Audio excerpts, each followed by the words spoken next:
The Grow My Cleaning Company podcast helps owners of cleaning companies just like you to grow your company and yourself so you can make more money and finally get the time and money freedom that probably got you into this business. Discover how to automate and create systems that allow you to grow like crazy without losing control.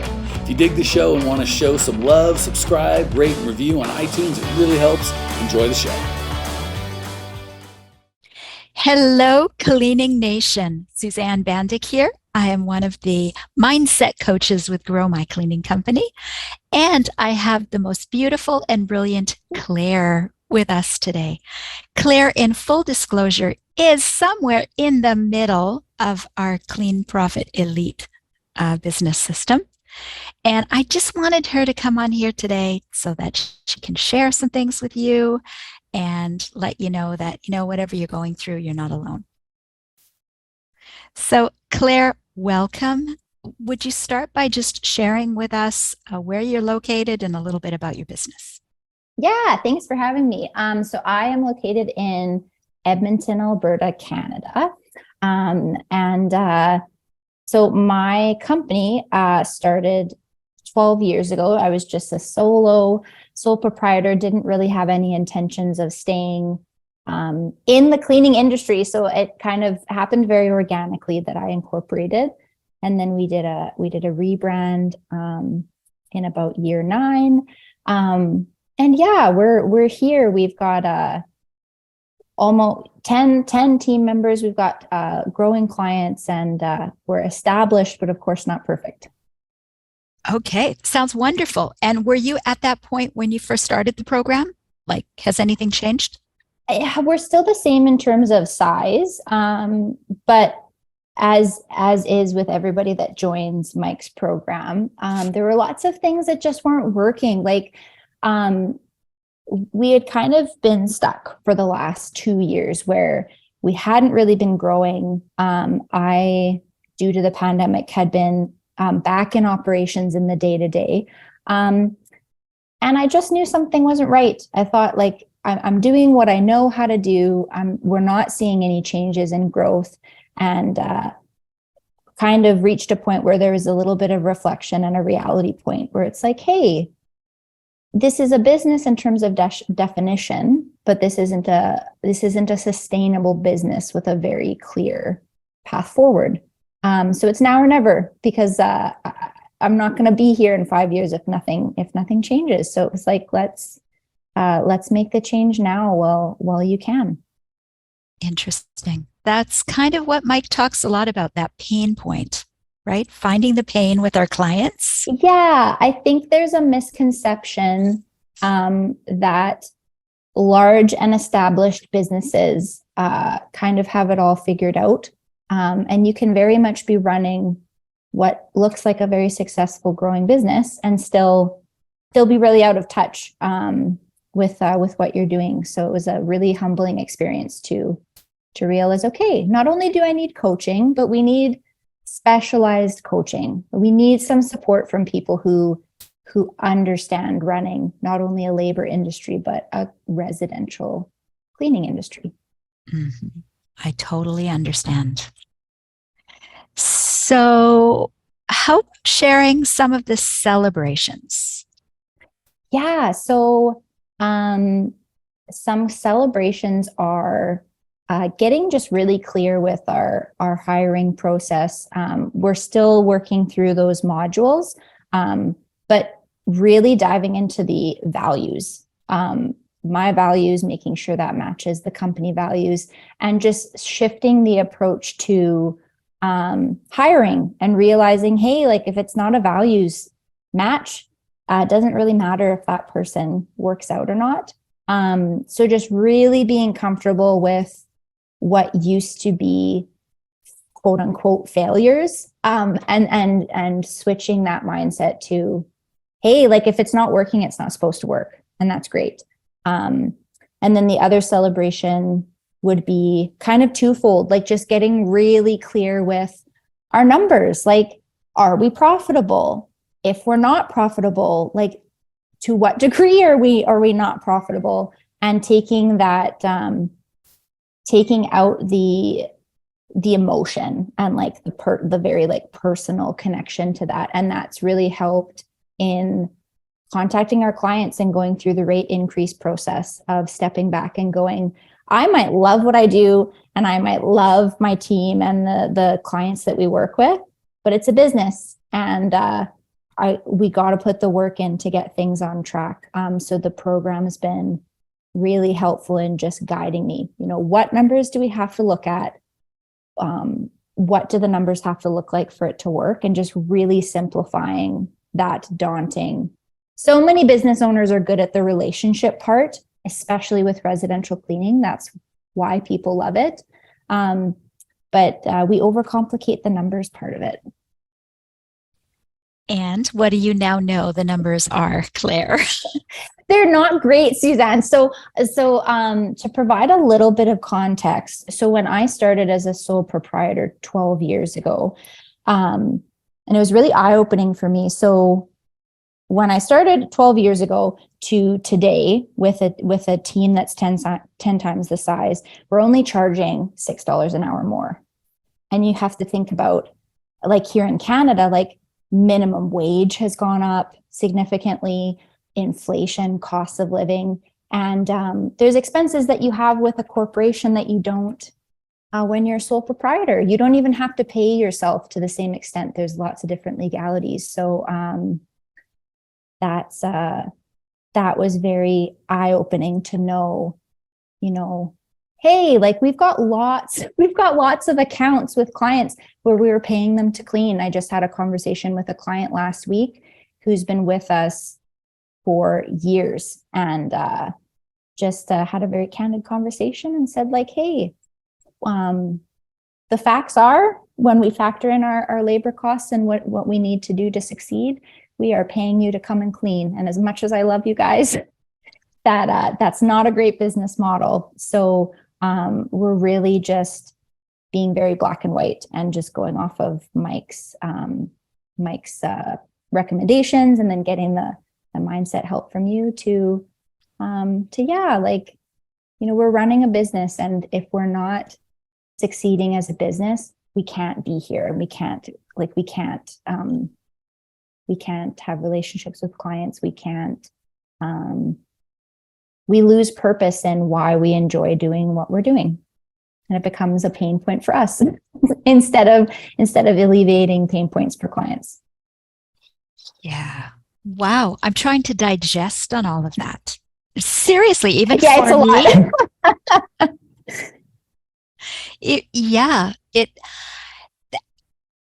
lot. Where do I start? Yeah, the stuck point, so often I hear, but I have these clients.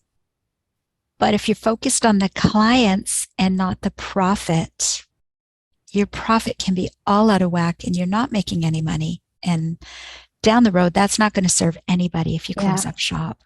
And just coming to terms with, like you say it a lot in the mindset calls, but there's no such thing as perfection. And when I started the coaching program, like my husband and I made the decision together.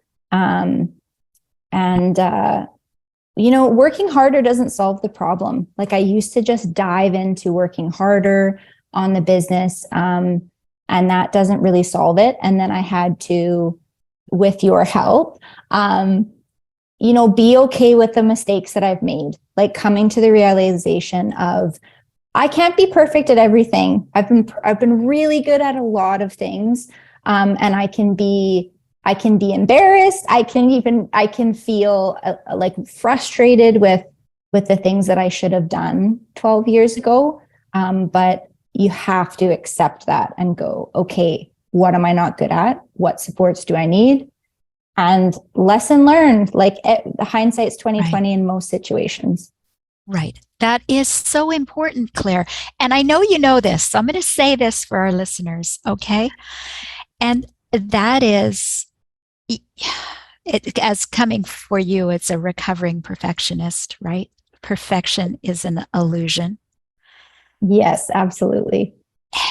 And it's just so important to be present to what we're doing so that we can go back to enjoying our business. And practice what you preach. Like I tell our team, and I do this in our interviews, like, perfectionism shouldn't be a goal. There should always be something that you need to grow towards. And it's very telling that as business owners, we will often coach our team in one way and then not take our own advice. And that's not a great way to run an operation.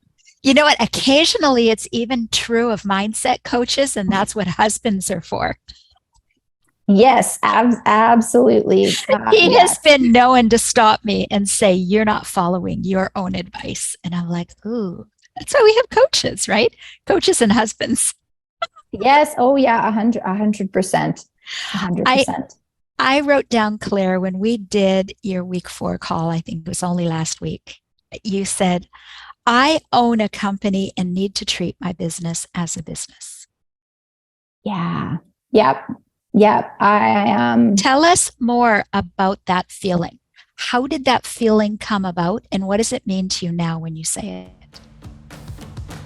Hey, new friend, love that you were here. If you want more Cleaning Nation, more us, you can check us out on YouTube. Similar content, you just get to see each other. It's totally free. Or if you want to say, hey, hit us up on Instagram, Twitter, join our free Facebook group. We love hearing from you, Cleaning Nation. That's what makes it magic. Jump on, we'll see you there.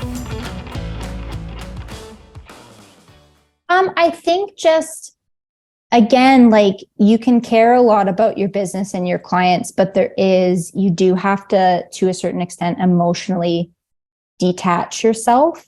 And I don't know if this is a Canadian thing. Maybe it's like a woman thing. Because I've talked to a lot of friends that run businesses in my area, and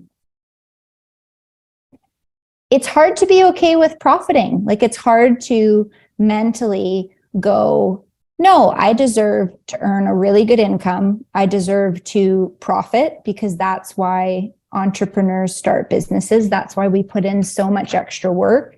And that's why we don't have day jobs, because it would be really easy to just shut it down, walk away, and go get a day job. So I had to give myself permission to say, it's not personal. You can put a lot of yourself into a business, but it is a business. And for many years, I owned a job, and that's what it was. And we're not in it to own jobs. So having that mindset shift around, no, give yourself permission to be confident and being okay with having really good goals and needing your numbers to work, and not, having some appropriate boundaries around, you don't have to, you can like clients and not be able to keep them on. You can really like your clients and really put a lot of yourself into a business and still have appropriate boundaries where okay, nope, business mindset time. Gotta get the emotion out of it. Yes, I'm sitting up taller, even listening to that, assuming that, thinking that. I could not have said it better. I'm just going to say to all our listeners, please rewind this a little bit. Like, just go backwards and rehear what Claire just said, because it is super important. I can't even paraphrase it and re-say it the way you just said it. It was very, very powerful. Yeah, there's a lot of guilt. Maybe it's just me, but there was also a lot of guilt in coming out of the field again after COVID. And for many, many years, the running joke in our household between my husband and I was, I would tell my husband, well, I took the day off today and I'm feeling kind of guilty about it. And him going, okay, did you take the day off today, or did you work on your business today? And I'd go, oh, I worked on my business today. He would constantly remind me, Claire, you're better. You add more value to your business when you work on your business, and your team will appreciate that, and your clients will appreciate that. You're not worth much to anybody when you are cleaning in the field. Wow. I really like your husband, Claire.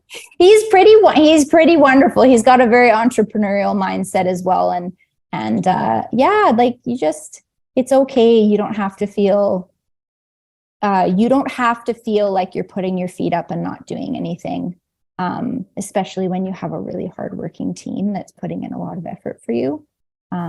So yeah, that's been a big part of the last couple of years, and part of why I wanted to get some really good coaching to make sure that time was worthwhile. And I've got to just add for all of our listeners that wouldn't know this, I've seen you grow a lot in like 4.5 weeks. The difference has been amazing, and you're feeling it, aren't you? Yeah, my go-to reaction when I'm feeling overwhelmed is analysis paralysis. So I've got to have everything lined up. I've got to have everything perfect. And even then, I often will delay action. So when we had, and my husband can attest to this, like when I had the mindset call with you and Janelle a couple of weeks ago, and it's like, Kate, rate increases and changes in operation June 1st. And that's 3 weeks away. And just really following through with that was a big shift. And even my husband said, like, hey, this is really working. Like this coaching seems to have really shifted, because you would be really trying to delay that as much as possible. And you'd be very, very emotional. Like, not that it's a bad thing to be emotional, but I would have previously really stayed in that emotion and not really processed it. So yeah, I would have to agree. It's fast, and it's a good change. It's a necessary change. Excellent. So I'm going to just call it like it is. One of your biggest celebrations is learning you can treat your business like a business.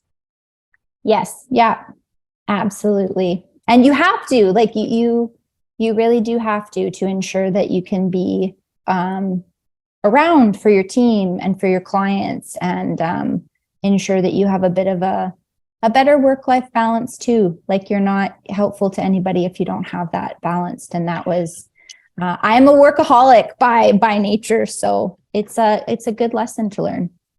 Absolutely. It's a good lesson to learn. Everybody take note. We serve our business better when we take our off time, our breaks for ourselves. And it's hard to do because you're like, oh, I just have this one more piece. I just have this one more thing to do. But take the break. Take the break. Go out, have the coffee, go out, walk in the park, go out, walk in the garden, sit in the garden, whatever you have to do. Take the break so that you can come back refreshed. Yeah, I've even it sounds funny, but I even have really dived into just being a little bit more involved within my community in terms of entrepreneurship. So previously, I wouldn't have had time to do workshops, and I was able to do a really short little, didn't require a lot of time, but a little mastermind with some other female entrepreneurs in my city, totally different businesses, and just having the opportunity to connect with them and chat, like, hey, what are some of your struggles? How have you combated this? Like, let's be vulnerable with each other, because we often we're not vulnerable with anybody outside of our businesses. And it's been wonderful. There's been some really great encouragement, like, hey, you're getting specialized coaching. Great. Like, what are your struggles with rate increases? Like, what are your challenges? What's going well? And some of them have even become clients. They've been like, hey, like, not only do we need cleaning, but it sounds like you're really trying to build a worthwhile, caring, sustainable business. So it's been great. Win-win. And going to those groups didn't feel like work, did it? No, I had to get over the guilt, but now that it's no longer there, yeah, it is work. It's valuable work, but it doesn't feel like work. It's enjoyable. Oh, it's not even work. It still isn't work, Claire. It's something that it gives value to you, right? They're supporting you as you support them. That's wonderful for personal development, for personal growth. And a side benefit is Sometimes you use their services and sometimes they use yours. Yes, yeah, absolutely. It's cleaning is a people-based business, especially in residential. And that's why the coaching is helpful and getting connected with, there's some wonderful women that aren't even in the same country as me who have really reached out and supported, and will bounce ideas off of each other, and we'll sit in some of our frustrations together and go, like, I'm 12 years in and I still have some of the same frustrations as some of our cohort members that are just starting out. And so, Lifetime friendships and business connections are built. yeah. Yes. It's very, very important, I believe, that you have a place that you can let yourself be vulnerable. We spend so much time putting on a mask, if you will, the mask to the outside world. Is everything fine? Yeah, everything's great. But inside, you feel like everything is falling apart. And when you've got a safe place where you can say, you know what, to my clients, I'll be strong. To my family, whatever, I'll be strong. But here, this one place, I can say, you know what, I'm kind of feeling this. And it doesn't feel good and it makes me feel down. But just allowing that out in a safe place, in a safe environment, allows you to feel better and to be helped. Yeah, absolutely. We often offload that onto people like our spouses, who are very encouraging and provide a lot of support, but don't know what to do. And it's not necessarily like, it's not fair to offload that onto to people who don't have the resources to help you. And you're absolutely right. Like, especially during the pandemic, like, you're putting on a brave face for your team, you're putting on a brave face for your clients. And then coming out of that, it was like, okay, what we're doing is not working. So while we continue to push forward, let's find someone again. Let's be a little bit more comfortable with vulnerability and expand the people and the community that I have to be vulnerable with. Who have the answers and the expertise is a big piece there. Good. This is so important. Thank you for having this chat. I hope it's going to be empowering to so many more. Tell us quickly before we finish up, what has probably been the most challenging thing for you in the program? Aside from just managing how quick the program is, and like wanting to get through all the information in the 9 weeks, I think the most challenging thing has been, again, like the numbers, just getting really clear with where we are at in operations, and getting rid of the guilt, getting comfortable and confident with the numbers, and knowing that Mike has a system in place where the numbers don't lie, and moving forward with that, like having someone to push me to make those changes with our clients, to have a clear path of sustainability, and just know, hey, that's the reality of the situation. We have to make these changes to be the best that we can be, and it's not a reflection on me. It's not a reflection on like our team or our client. It's just the reality. It's just the situation, and it's okay to accept that and make changes based on that. It doesn't have to be personal. Yes. As whatever decisions we made in the past, we did the best we knew how to do. It's the best way I can think of to say that. So give yourself grace, everybody that's listening. If you're frustrated and pulling your hair out because you think I've made some mistakes, just realize I did the best that I knew how to do, but I can change it right now. Right? I can make changes right now as I realize I can do better. So again, quickly, Claire, what's the goal now? How do you see your business? So the goal now is to be profitable, which we will be able to do after the adjustments that I mentioned. I don't know, like the goal is just following through with the program, getting a pipeline of clients, getting a pipeline of team members.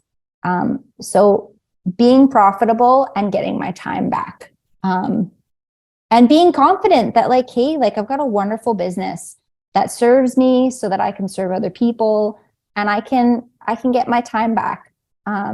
So some profits and a vacation. That those two things in 2023 would be just incredible. It would be, that's the ultimate goal. Okay. Week 8, we're going to make your plans for that. Okay. You and I are going to talk on a call. Sounds great.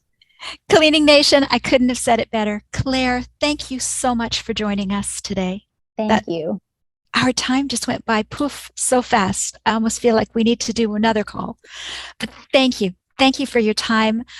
Everyone, Cleaning Nation, that you're listening to this, please take note. Mike has bazillions, 700 or 800 podcasts for you to listen to. He's got all kinds of information on growmycleaningcompany.com. Go there, have a look around, and feel the support. And Claire, thanks again. I really appreciate you. Everyone, have a great day. Bye for now. Well, here we are, the end of the podcast, and you made it. Great job. I've got a little bonus for you for sticking through with me. But like I mentioned before, if you got value out of this podcast and you want to show a little love, subscribe, rate, and review on iTunes, Spotify, wherever the heck you're listening to this thing. Share it with a friend. Share the love. And as a special thank you for those of you that stuck with me to the end, how about I give you my personal phone number so we can text? It's a great way for me to get to know you, your business, your goals personally. So shoot me a text now, 602-932-6431, 602-932-6431. I am the only one who responds to these texts, and I will personally respond to everyone I possibly can as long as this number is manned. Don't know how long we're going to keep this at the end of the podcast, so grab it now, 602-932-6431. Give me a text, say hey, can't wait to meet you.